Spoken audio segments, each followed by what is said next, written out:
Hi everybody, today we're going to talk about how to heal your gut the simple way. So healing your gut really doesn't have to be too complicated, and I find that there are a few fundamentals that if you devote yourself to these and are really thorough with these few things, it will heal about 95% of gut issues if you're really thorough with these. Now, sometimes you need to go a little bit more in depth, but I find that it's kind of frivolous to start doing tons of tests and taking all these different supplements and getting down these kind of specific rabbit holes if you don't have the basics mastered first. And like I said, these fundamentals heal the majority of gut issues. And I find when you have a few things to really devote your energy to, it's a lot easier to stick to, and you'll do a better job at that than dividing your energy between like 30 different health practices that you have to do, and then you don't really know which ones are worth it. So these things that I'm going to share are ultimately what helped me to heal my chronic gut issues. So if you don't know already, I had IBS-C, so I had chronic constipation, bloating, gas, abdominal pain, food sensitivities. I had all that for about 15 years, and 7 years ago I healed my gut issues and have been pretty much symptom-free ever since. So I love sharing what helped me to heal and inspiring you guys and letting you know you can heal too and how to do it. So the first fundamental you need to get down is drink 2+ cups of homemade bone broth or meat stock every single day. This is really important for healing any leaky gut, which is extremely common in people with gut issues. And it's also important for healing any damage to your gut lining, like you might see in Crohn's or colitis or diverticulitis or things like that. So it is so important. And even if you have gut issues where that's not quite your issue, it's still a really important practice for getting all your nutrients in, getting collagen in, which is good for your bones and your joints and your hair and your skin and your nails and like a million other things. So it is an important practice, and I find that majority of people with gut issues have some degree of damage to their gut lining, whether that's leaky gut or like a lesion or something like that. So very important. Homemade is very important. It's just leagues above the store bought. You have so much more collagen. You can control the quality better, make sure you have filtered water, you can make sure you have organic bones, and it's just a lot better. Now, if you have more severe gut issues, then you want to use meat stock. So if you have histamine intolerance, you want to use meat stock. And pretty much if you react to foods very easily, or have had if you've had like an autoimmune disease for like 10 years, you're probably going to want to start with meat stock. So anything more severe like that. Otherwise, bone broth is an excellent option. And if you ever feel like you're kind of reacting to the bone broth, you can just go with meat stock instead. I have recipes for both down below where you can see what the difference is. Pretty much meat stock has less histamines, it's cooked less time, but bone broth is cooked longer, so it does develop a little more histamines. That's why people with histamine intolerance don't tolerate it well. However, because it's cooked longer, it has a little bit more collagen in. So I have recipes for both down below, so you can check those out. I have a video version and a written version for each. And also, when I say 2+ cups, I mean a measuring cup. So that is an 8-ounce cup. Most mugs are going to be 12 to 16 ounces. So you want to get 16 flow ounces. The second thing is you really need to have at least 2/3 of a cup of ferments every single day. This will help to heal your microbiome. So I don't think I've ever met somebody with gut issues who didn't have microbiome issues. This is pretty much the core thing that everyone with gut issues has in common, is they have some microbes that have overgrown and some are undergrown, and the overgrown ones are causing issues, primarily creating bloating and gas, but there's a lot of things that they can do. They can also lead to constipation, diarrhea, yeast infections, fungal infections, things like that. So this is really important to heal. Now, for ferments, homemade is much preferred. So you can do like homemade fermented veggies, you can do sauerkraut, you can do kimchi, you could do yogurt or kefir, things like that. Now, if you're not 100% on the homemade, it is okay here, but I would at least get some homemade. So for myself, I've done a lot of fermented veggies over the year. I have some on the counter right now. I pretty much always do. I do like to do sauerkraut too.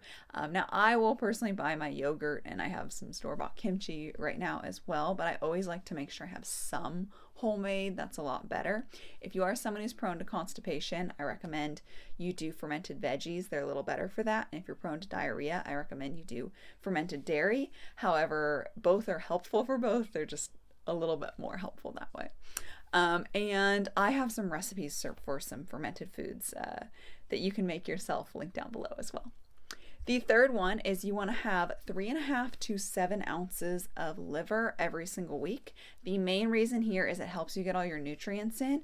You cannot just eat whole foods and avoid processed foods and think that you'll get all your nutrients in, because it's not really that simple when you start actually looking at the numbers. Eating nose to tail is actually the biggest way to help you get all of your nutrients in. So yeah, if you were just eating whole foods, that could mean you're still eating grains and beans and things like that I'll talk about in a second, aren't really giving you much nutrition. But you really need to be eating a good amount of meat and a good variety of meat, and you want to get eggs in, and if you can tolerate dairy is really good, and then some fruit, and that's kind of the best way to balance things out. So liver is so important. It's the most nutrient dense food out there. It's really hard to get enough vitamin A in your diet without liver. Liver is excellent for helping you get your B vitamins in. It helps you with iron. It helps you with copper. There's a lot of nutrients that are hard to get without liver. Folate is another one. That's vitamin B9. So yeah, I would say, and choline. So vitamin A, folate, choline, and copper are hard to get enough of without eating liver. So you want to get liver, but you don't want to overdo it, because you can overdo vitamin A. It is a fat-soluble nutrient, so there's only 4 of these vitamins: A, D, E, and K, and those all store in your fat, which means they can store for about 6 months, as opposed to all the water-soluble nutrients, which is the rest of them, which don't store that long. I think it's about a day or a matter of a few days, and you need to get them very frequently. So vitamin A, you can overdo because you're storing it for so long, and you can get a condition called hypervitaminosis A. Now, the majority of time, those are from synthetic vitamin A, so taking a supplement that's made of synthetic vitamin A. That's how people tend to get it. Or eating polar bear liver, which is just insanely high in vitamin A, so don't do that. But if you're eating like beef liver or chicken liver, it's not very common. But just to help you, 3.5 to 7 ounces a week is a very safe range. It'll help you get enough, but not get too much. So you can split this up however you want. I like the 1/2 ounce to 1 ounce every day approach, but if you actually enjoy liver and want to make a meal of it, you could make 2 meals a week that have 2 or 3 ounces of liver in them, and you could do it that way as well. So you can, if you're doing it every day, you can do a pate. That is my personal favorite. So I like to make a liver heart pate. You could also do just a liver pate. So if you have 2 tablespoons of the liver heart pate, and I'll put that recipe down below, that would be 1/2 ounce of liver every day. And that's 3.5 ounces per week. So that is a perfect way to do it. That is what I personally do. I will note that I also take cod liver oil. So that's high in vitamin A too. So I go on the lower side of liver because I'm also getting the vitamin A from cod liver oil. If you did 2 tablespoons of just the liver pate without heart in it, that would be 0.75 ounces, so 3/4 ounce of liver. And if you're having that every day, that's 5.25 ounces per week. So for another option is organ supplements. I do really like this too. It is really easy to swallow an organ supplement, and it is not the easiest for people like me who don't actually really like liver. I have a lot of tips in my recipes to make it taste better, and I've definitely found ways to make it taste better, but I still don't really like it. I just make myself eat it because it's good for me. So organ supplements are great if you're kind of grossed out by liver or don't really want to eat it. I really like Heart and Soil. They're a great company. They have just really high quality supplements, and they've got a lot of great options. So I'm an affiliate for them, so I do have a link or a code, so you can use the code Heart2Kitchen10 in all caps for 10% off if you would like that. And note 6 capsules, which is their recommended serving size, is the equivalent of about 1/2 ounce of fresh organs. So if you were to get their just liver supplement and you had 6 of those every day, that would be perfect. They also have mixed ones, so I'm a bigger fan of, if you're going to get the supplements, you might as well get all those weird organs that you can't find in the store. So their beef organs is really good because it has a lot of different types of organ meats in it. Same with their gut and digestion one. I like that one a lot.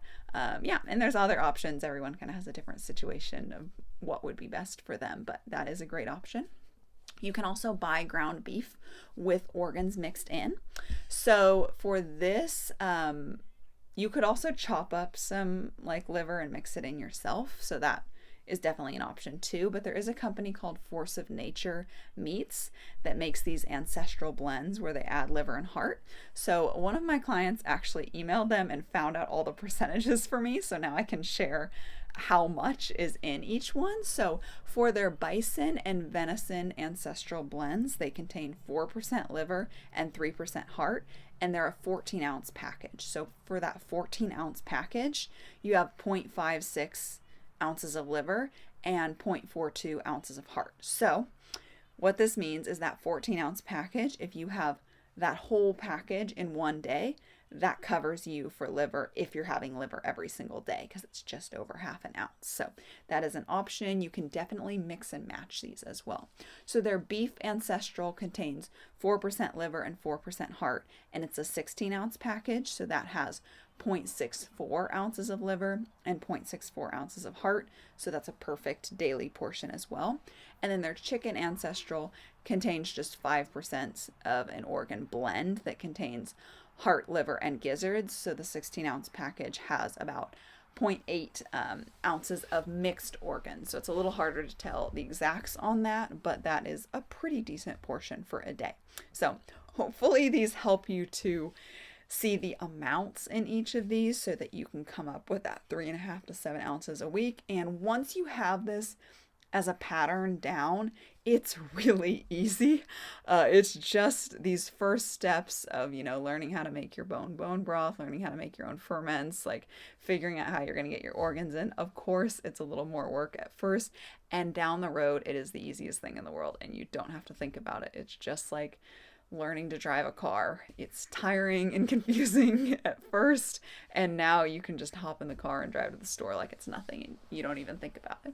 So it gets a lot easier, but that kind of is how you do organs. So you could do 2 tablespoons of pate every day. You could do 6 capsules of the organ supplements every day, or you could basically do 14 ounces to 16 ounces, which is a pound of ground beef or bison or venison with these things mixed in throughout a whole day. You can mix and match if you want to do half the package from Force of Nature in a day and then do 3 of the organ supplements. That would work really well. You can always make meals around liver. Some people will just eat it raw real quick. There are lots of options, but those are my favorite, and those are the ones that I find people tend to like the best. So the fourth thing you want to do is cut out the following gut harming foods. So that's going to be alcohol, gluten, sugar and sweets, improperly prepared grains, nuts, seeds, and legumes. I'll get into what properly prepared is later. Seed oils, so that's going to be things like canola oil, corn oil, cottonseed oil, sunflower oil, safflower oil, soy oil, vegetable oil, rapeseed oil, grapeseed oil, rice bran oil, any oils that are made from a seed, and the seed of a plant is the nuts, grains, legumes, and seeds, anything like that. So you want to cut out all those. They're very inflammatory. You want to cut out soy, processed foods, artificial sweeteners, and that includes stevia. I have a whole video about that. It does include stevia. Okay, so I'll go over these briefly. So alcohol is really bad for your gut microbiome, so that's why it impedes you from healing. Gluten is just going to keep perpetuating leaky gut if you have leaky gut, and can be a little bit hard in your intestinal lining. So I find just a break from gluten is really important for healing your gut, and it's just better to commit to it right away. Do all these fundamentals immediately, and you'll heal so much quicker. I have worked with so many people that have tried this for years, have tried to heal their gut and gotten different pieces right at different times, but just didn't have all the pieces right at the same time. So it's really important you do these things simultaneously. I know bread and different wheat dishes are delicious and it's not forever, but if you're willing to just commit to cutting it out now while you do all these other things, you'll see way faster results. I have seen this time and time again. Sweets and sugar basically just feed the overgrown microbes for gut dysbiosis, and make that a lot worse. Improperly prepared grains, nuts, seeds, and legumes are very high in anti-nutrients, and they're very hard on your gut lining. They add a lot of waste and can bulk up your stools and make you more constipated. You are not really getting nutrients from them. They're just a very difficult to digest thing that we're not really made to eat a bunch of these. Seed oils I touched on are very, very inflammatory. Soy is not good for your hormones. It's not good for your thyroid either, so it's an important one to cut out. Processed foods, pretty self-explanatory. There's a lot of toxins in there. And then artificial sweeteners, including stevia, are really bad for your gut microbiome. They're even worse than sugar. So once you're healed, you do have a little bit more wiggle room, but these are the things you need to know are the worst for your gut, and you're always going to want to keep these very minimal. A lot of these are very harmful things you really should strive to never have, but if you have a little bit every once in a while, once you're healed, you need to be very strict now. It's not the end of the world, so every once in a while, like once a year or once every other year, I will go out to sushi, and I really enjoy having it with little soy sauce, and that's like the only soy I ever have, like a little bit once every year, every other year. So it's not the end of the world. I make sourdough things now, so I really enjoy having some wheat back in my diet. That is my favorite one, and that is one that I don't think is inherently bad once your gut is sealed. And if you're having sourdough and you're having it in moderation, I think that is absolutely fine. And then I strive to properly prepare, which I'll get into later, my grains, nuts, seeds, and legumes. However, I have a little more wiggle room now, so I can go out and get a burger or a sandwich or something like that and not worry if they necessarily have the best sourdough or if they have sourdough at all, and I can still enjoy that. So same with eating out every once in a while. You're probably going to get some seed oils and it's not great, but you know, it's an option. I personally choose not to drink, but if you wanted a drink here and there once you're healed, it's something you can do, but just realize these foods are the gut harming foods, and they need to be completely cut out now in order to heal. And then in the future, they need to be kept very, very minimal. Like I said, sourdough is kind of the exception. You still don't want to go crazy with it, but that is something you can definitely do more of in the future. Okay.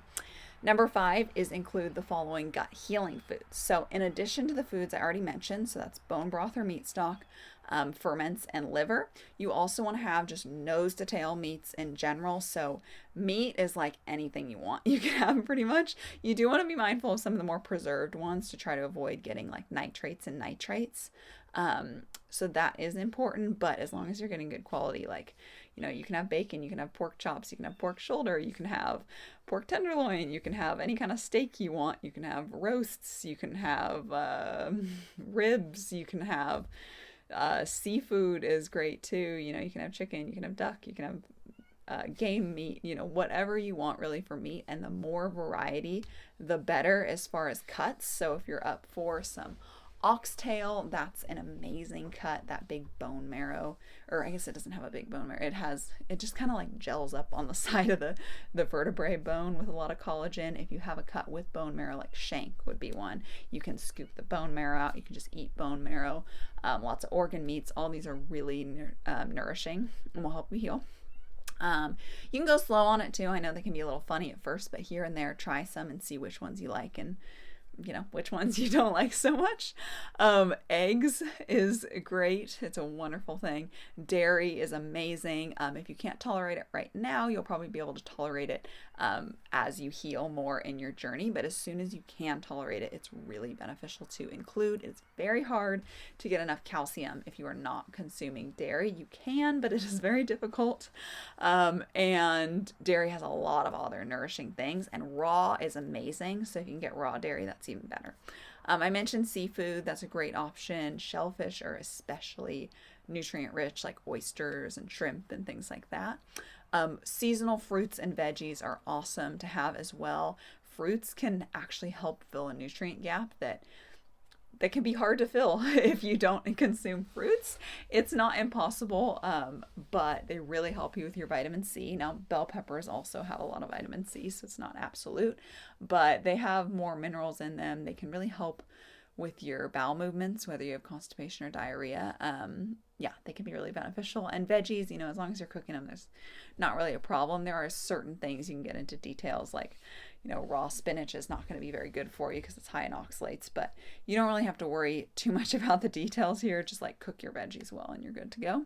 And there's some exceptions, like, you don't have to cook lettuce. Like, that is absolutely fine to have raw, or cucumber, but technically that's a fruit. But anyway, those are good options. Herbal teas are awesome. Fish roe, like salmon roe, is really nutritious. Cod liver oil is awesome as well. I mentioned earlier, I take that. If you're eating a lot of seafood, then you're good. But if you're not eating a lot of seafood, then you are probably gonna have a hard time getting omega-3s in and like vitamin E in. So cod liver oil is really good for that. It's also good if you don't get quite enough sun. It helps with getting more vitamin D in. And it does have vitamin A too, but you get that from liver. So you're kind of good there. But anyway, so I would recommend you either have seafood regularly, get like the best grass-fed everything, or that you have cod liver oil, because grass-fed dairy and butter will have more omega-3 in it, but I know that's very expensive. I do not personally do that, so I go for cod liver oil. I'll link my favorite down below. It's Green Pastures, and I have a discount code for that. It's Kaylee25 for 10% off. So then honey is another great option. Raw local honey is best. So you can have properly prepared grains, nuts, seeds, and legumes too, if tolerated and in moderation. If you ever feel like you're not making the healing progress you want to, this is the category to cut back on or cut out. I cut it down very, very small when I was healing my gut, and it made a massive difference. So properly preparing means fermenting, soaking, or sprouting. So some examples are, you want to cut out gluten for now, but once you're healed, making a sourdough, fermented bread or bread goods is good. Then you can also do things like soak your rice. So I soak my rice overnight with a dash of apple cider vinegar in it to help break down the phytic acid. You can soak your nuts and seeds. You want to soak everything for at least 7 hours. That's about how long it takes to break down the phytic acid, which is that anti-nutrient in there. You can soak legumes or beans. You can sprout things too, which is like kind of a whole nother process to learn. You can actually even buy sprouted.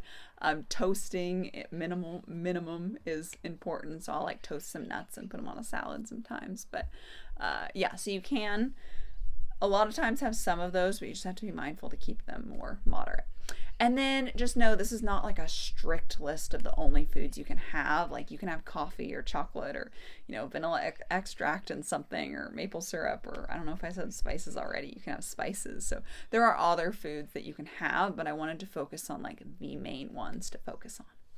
So then number 6 is live a gut healing lifestyle.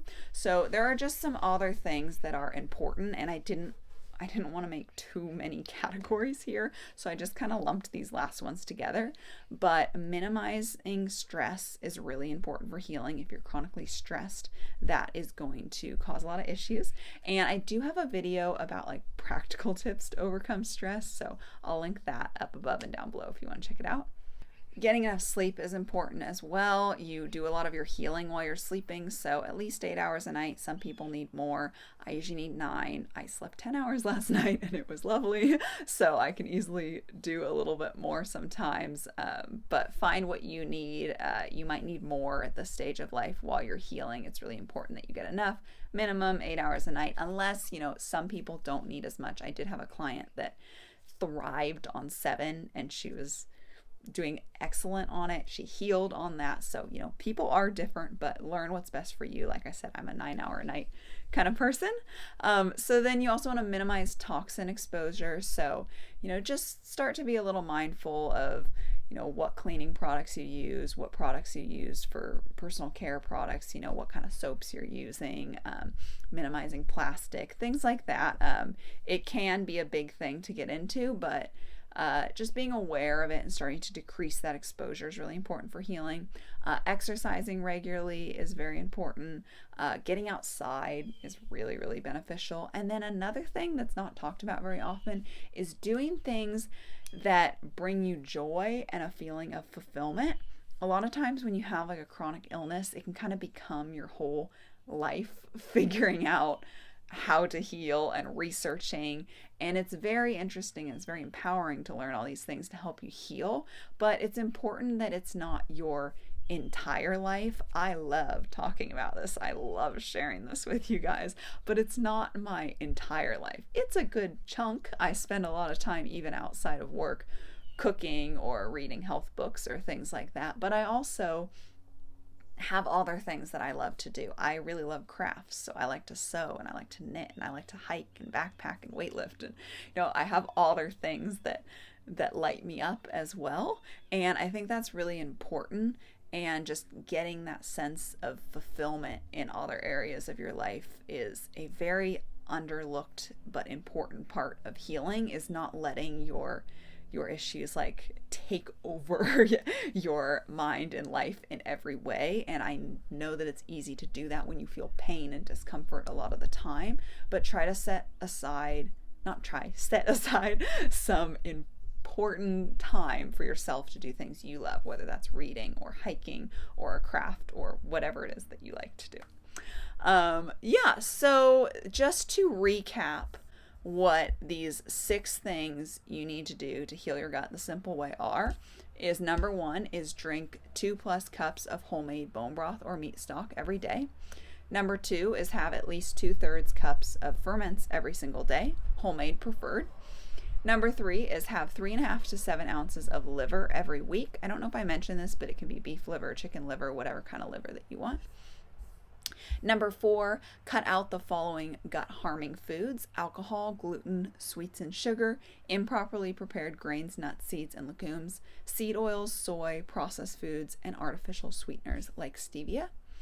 The 5th is include the following gut healing foods: bone broth and meat stock, ferments, and liver, like I already mentioned, nose to tail meats, eggs, dairy, raw is preferred, seafood, fruits and veggies, herbal teas, fish roe, cod liver oil, and honey. You do not have to have every single one of these, but these are the most gut healing foods. And I talked about some other foods that you can also have, but those are the most gut healing ones.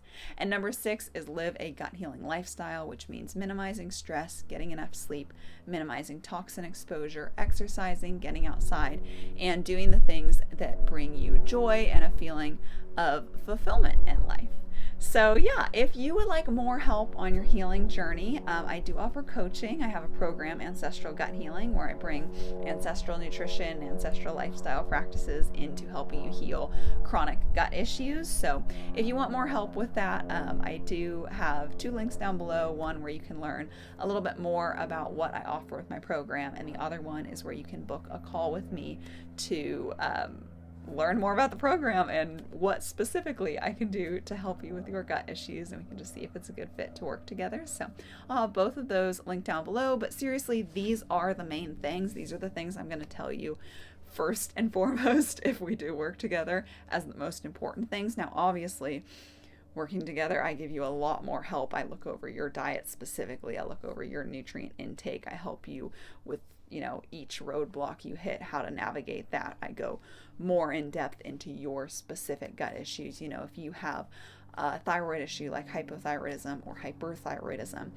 what you need to do for that. If you have an autoimmune disease, what's kind of the next level for that. So I did go more in depth, but I really recommend that you nail down these fundamentals, because like I said earlier, they heal like 95% of the cases, and you don't want to get distracted by too many things. These are the most important things that you need to do to heal your gut. So yeah, I hope you found that helpful, and don't forget to check out all the recipes I have linked below. I've got like bone broth, meat stock, fermented recipes, pate recipes, things like that. I also have those supplements if you're interested in the organ supplements or cod liver oil as well. So yeah, thank you so much for watching. I hope you enjoyed this video. I wish you the absolute best on your gut healing journey. So many people have healed. You can absolutely heal too. So yeah, thank you for watching. I'll see you in the next one.